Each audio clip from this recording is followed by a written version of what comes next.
So, you want to launch a subscription box and don't know where to start? Girl, you are in the right place. I'm Julie Ball, a subscription box coach, and your host here at Subscription Box Basics, a podcast for new and aspiring subscription box entrepreneurs that want to avoid overwhelm. So grab a coffee, some pen and paper, and let's have some fun. Hey everyone, and welcome back to Subscription Box Basics. I'm your host, Julie Ball, and today we are talking about branding. It's such an important topic because good branding can help your subscription box not only stand out from the rest, but also attract your ideal target audience. So I'm not necessarily the expert on branding, but my guest sure is. I'd like to introduce my graphic designer, my business bestie, and good friend, Carmen Vermillion of Vermillion Creative Agency. Welcome, Carmen. Thank you. I'm so excited to be doing this. This is the first podcast I've been on, so this is new to me. Awesome. Well, I'm glad that you're here. And I wanted to just tell people first, like the story of how we met, because we go way back. We, like many of my very important relationships, we met online. Yes. And I think it was back in 2012. I was doing freelance work for a brand, and I needed some graphic design work. So I put the design project on 99 Designs, and Carmen won the design contest. And that's how I first met her. Eventually, I hired her for that client, and then I hired her for myself as I started my own web agency. And then of course, with the good work that she's done along the way, she was my go-to. She's made like 100 logos for me. I had to hire her to help me create the Sparkle Hustle Grow brand. So I think it's really fun to think back of like all these projects we've done. But a lot of my listeners are going to be hearing you from the first time, especially since this is your very first podcast. So can you tell everyone just a little bit about yourself, maybe your background and how you got into graphic design? Yeah. So I actually was a teacher and then moved into advertising back before I had kids. And when I had my first baby, I was up at night nursing and was needing to do something with my time and besides sleep. And so I actually started teaching myself Photoshop. We had it on our computer. I'd never taken a design course or anything in my life, never been artistic.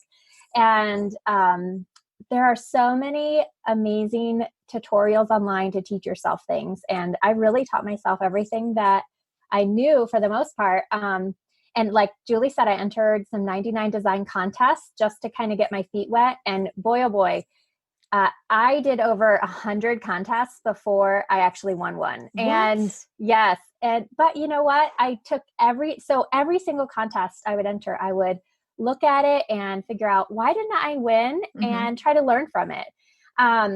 And so, yeah, I finally got my first client, and they are still a client of mine today, which is pretty fun and neat. And that's amazing. Just to see where our businesses have grown and taken us. But so through that, I started dabbling in design and went from logo designs to websites to now where I really have a niche where I do branding and website design for female-owned businesses and subscription boxes. So so that's how I'm here today. I love it. We've grown so much together in our businesses, and I feel so lucky to have you in my life because I really believe that when I tell you that I need a project done or some sort of design, I feel like half the time you can read my mind. And every time you send me a new design, it's like Christmas morning when I get delighted every time I see your work. So I just wanted to say thank you. You do such great work for us. Oh, thank you. It's a really fun concept, the Sparkle Hustle Grow. I loved when Julie was first telling me about it when she was like, I need a new logo. And I was like, okay, so what's it for this time? And but I remember her telling me her idea. And subscription boxes, it wasn't like they were a totally new thing, but in the field of focusing on women entrepreneurs, it was really a new thing. And so, I designed the logo. We were hopping back, tossing names around first. And that was really fun just to see it go from idea to conception to success. Like it's amazing to see where it's at today. So it's really fun. I love all the support that the women give each other.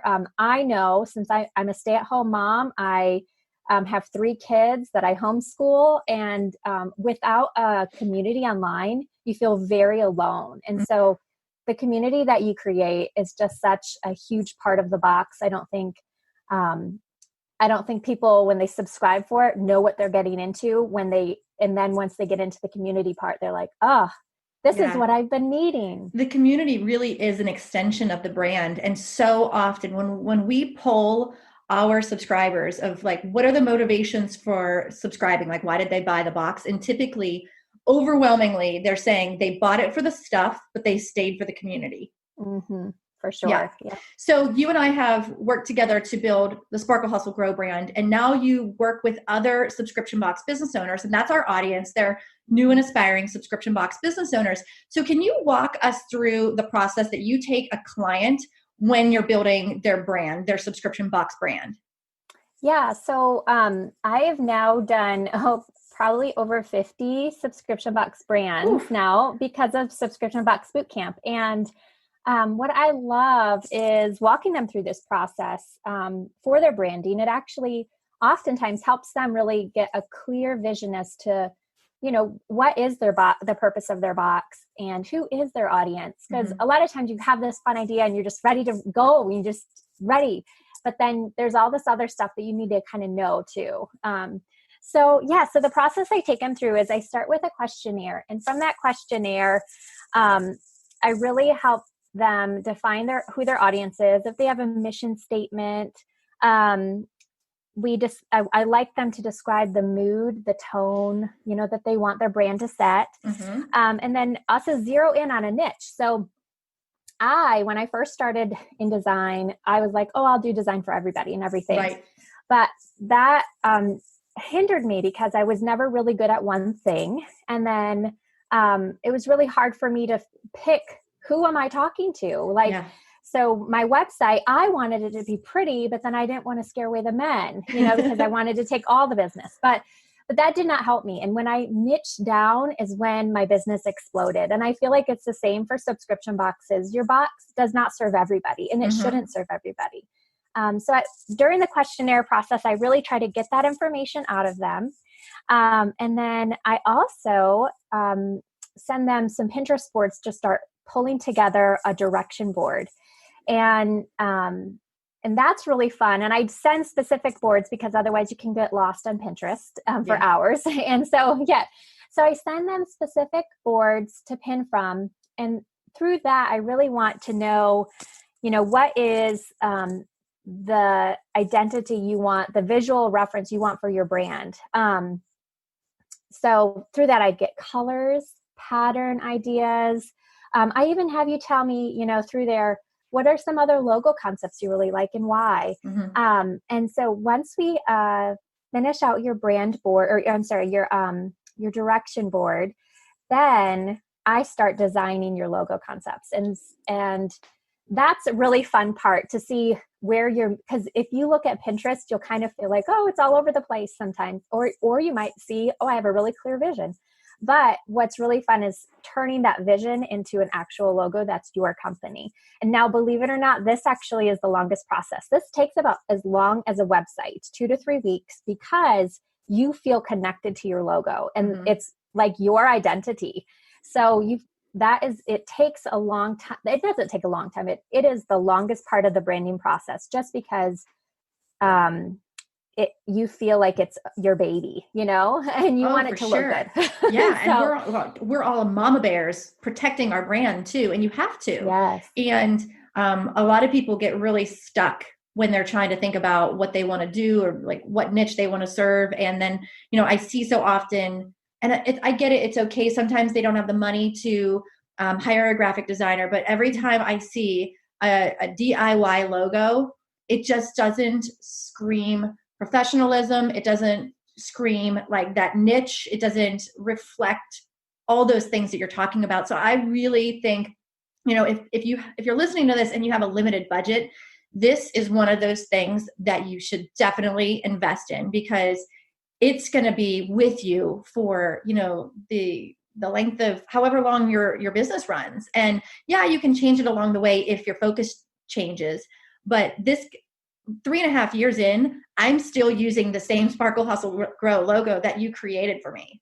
Yeah. Yeah. And I've seen you use it in different ways. So like we started with one look with the same logo. And now we've taken it to a more fun approach with the same logo. So it's really neat to see how, if you have a brand that really speaks to your audience and that you feel good about, you are able to continue using it even as you grow. And you can usually add, in whatever the new thing is, if you really feel like you need to attract a younger audience and you need something that's fresh, you're usually able to add that into your brand as long as your brand is you have a strong logo to begin with.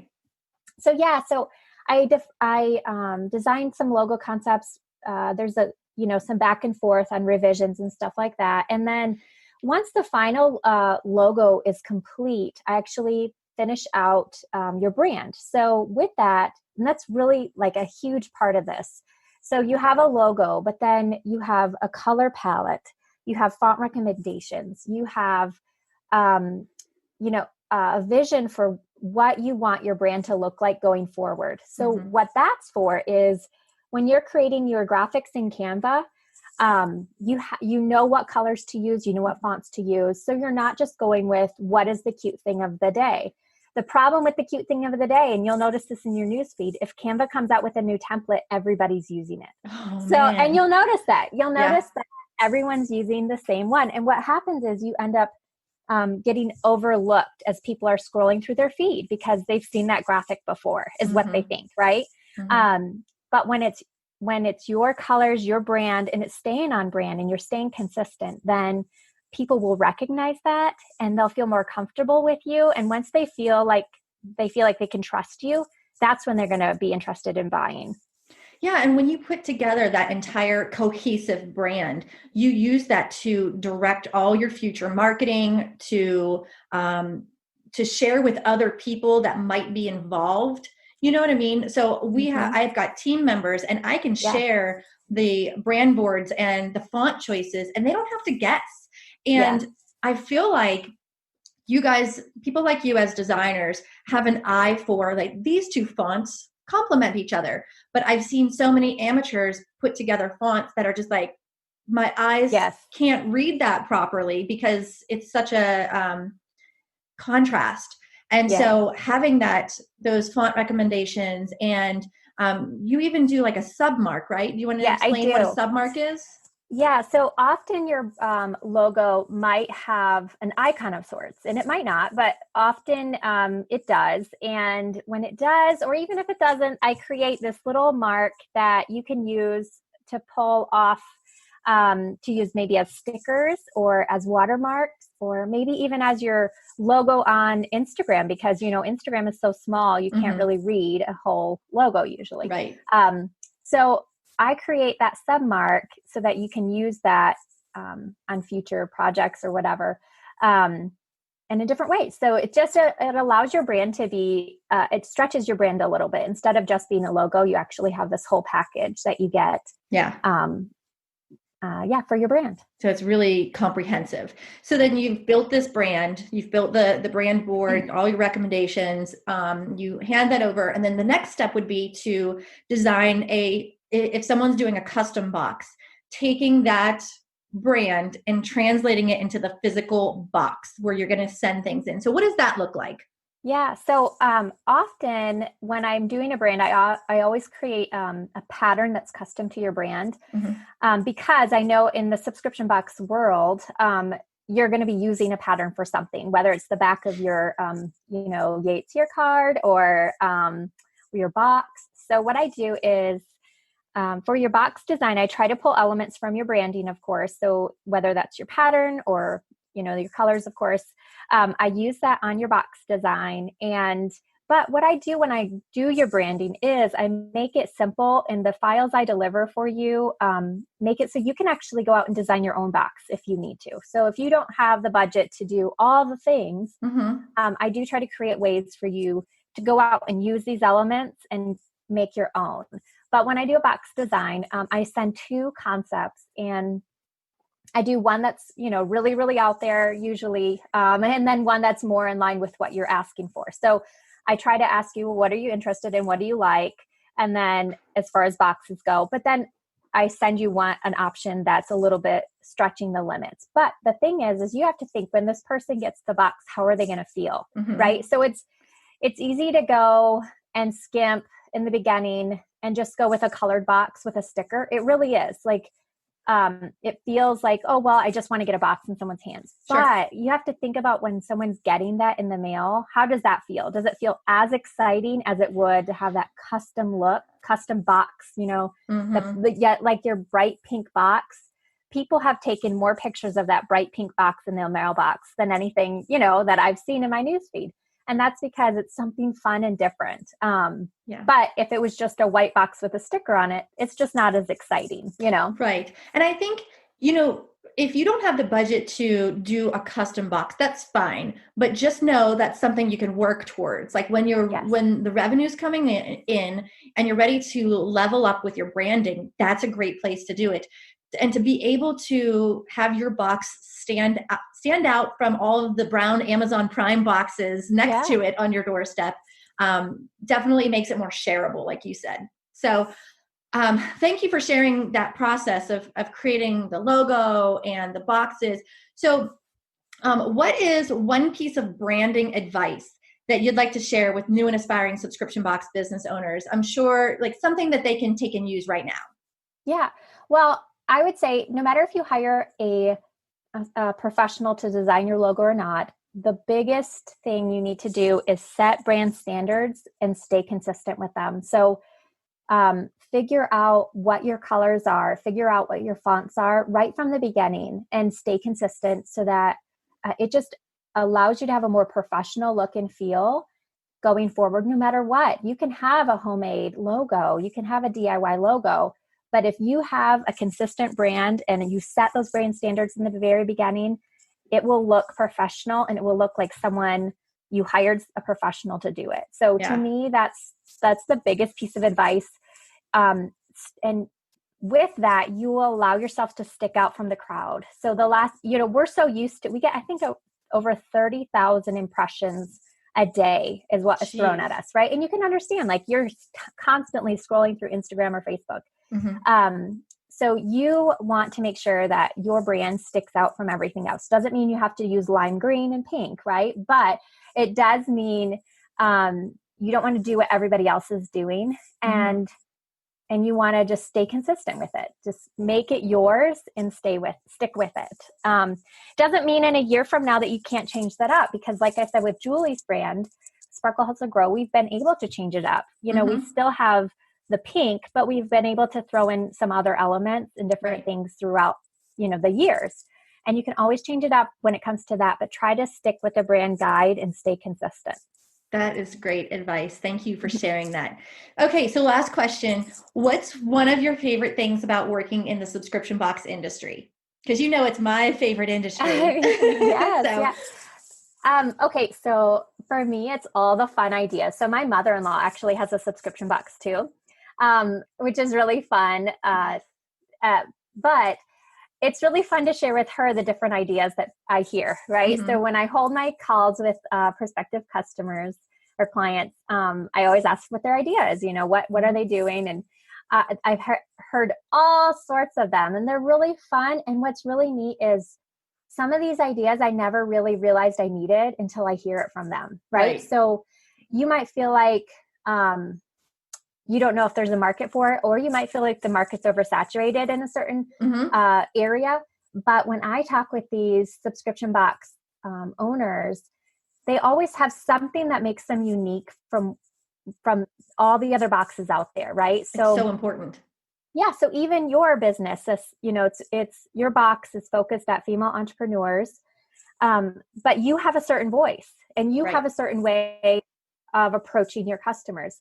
I've had other boxes who have the exact same niche actually, but they just have a different voice, and that's good. And that's okay. And it doesn't mean that they're trying to take your customers. There's a whole huge market. There's there's way too many customers, potential customers out there for us to ever feel like our box idea is not going to fit. I 100%. Always a market for it. Yeah, I 100% agree. I come from an abundance mindset. There's more than enough to go around. As long as you're not doing the copy paste, you're not stealing someone's exact idea and the text off their website, but you're making it your own. You're, like you said, you're giving it your own voice. And I think that's important. And yeah, there's more than enough to go around. So I love that. And tell us what your mother-in-law's box is. Yeah, it's Grandma's Joy Box, and it's a box specifically for grandmas to connect with their grandkids. And it gives them, something to talk about, a craft or an activity, things like that, because grandmas right now are really raising a lot of our children. Us moms, even if we're entrepreneurs, if we're working out of the home, a lot of times the grandmas have them. If we're staying at home, there's oftentimes the grandmas still have the kids, helping us with a few hours a day or something like that. So yeah, that was her idea, and she's done really great with it. One thing I always tell my subscription box clients is, the benefits of using the platforms that Julie suggests, like CreateJoy, for instance. And this is not just a plug for CreateJoy, but I will tell you, my mother-in-law started her box a year ago, and on month 1, she only sold 5. That's okay. It's not, doesn't mean defeat or failure. Month 2, she happened to get on a marketing list of great business ideas great box gift ideas for mothers, for grandmas. Perfect. And since the second month, she has been able to be debt-free on her box. Her box pays for itself completely. So the platforms that Julie promotes are really there to help you. So everything that you're doing in your boot camp is just to help the customers and propel them forward, or help your subscription box clients and help them forward. And it has worked. I mean, I haven't seen one yet that's been like, I tried it and I failed, Right, so. Right. Well, there's a lot of moving parts. And so it's more than a hobby for most people. So I'm glad to hear the success she's having. And I loved when that concept came across the table, when you were telling me about it, I was like, that feels like a niche that's underserved. And I think that's so cool. And that's one of the things I try to really recommend people is, to niche down, to find an underserved market, and to bring them something that's really unique and solves their pain point. And I think she's doing that with it. So I applaud her, and I'm happy to hear about that. Yeah. And, her box is also one of those where it's really important for you to zero in on who your audience is. Because when she first started, she thought her audience was grandmas. It's not. It's actually the moms with young children. Oh. Yep. So that's who her audience is. And so it's really important to figure that out in the beginning so that you are branding and talking to them through your brand, right? So if your brand is targeted to look like a grandma's box and your audience isn't a grandma, then that's going to be a problem. So they're buying it for the grandma as like a gift. It's a gift. Oh, that's so sweet. Yeah. So, but that's part of the branding process, and that's really important. And unfortunately, I didn't take her through the branding process like I should have. And this shows, though, it really did. It showed how we skipped the questionnaire step, and boy, oh boy, we needed that step in there, So it's really important. But I love the subscription box industry. I love the ideas. I don't think it's going to go away anytime soon. I think it's just building up momentum right now. So, and isn't it really fun? I'm sure you receive a lot of the boxes that you've helped build. Isn't it fun to see, like, you started with that first conversation of concept, and then it's grown into a physical product that you actually have in your hands? That's got to be really fulfilling. Oh, I love it. And even if they can't send me a box, when they send me a picture, I just feel like, it's beautiful. I love it. I love seeing the completed piece of art, and it's just such a fun experience. And when other people love it too. I have a lot of customers who will send me like love notes from their customers of, I loved this box, it was beautiful, or whatever, and it's just really neat to see it come, full circle and once it's complete and out the door. So yeah. Well, you are so good at what you do. So I love it that you're part of our team. And I just wanted to thank you again for joining me today. I'm so grateful for the brand that you've helped me build. So guys, I hope you found a lot of value in today's episode as you think about your own brand. If you loved this episode, please rate and review it so we can reach more people that need to hear these messages.